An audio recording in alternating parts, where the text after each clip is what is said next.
Интерес к плаванию растет с каждым годом. Вместе с массовостью растет и спортивные результаты. Новогодние старты по плаванию прошли в детско-юношеской спортивной школе номер 2 села Верхнеиркеево. В соревновании приняли участие 88 детей.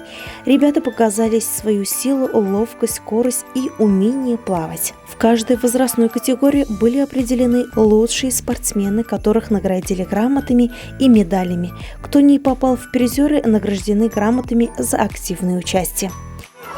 Здравствуйте, ребята!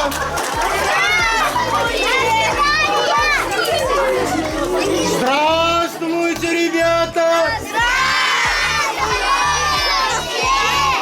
Нет, так не пойдет. Ну-ка еще раз.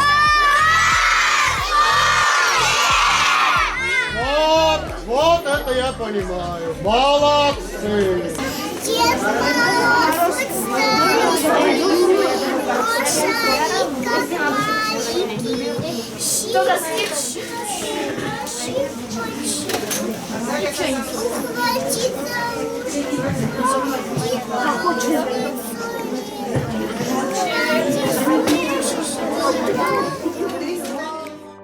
Дед Мороз и Снегурочка поздравили всех ребят с успешными выступлениями и с наступающим Новым годом. Пожелали всем крепкого здоровья, счастья и исполнения всех желаний и чудес.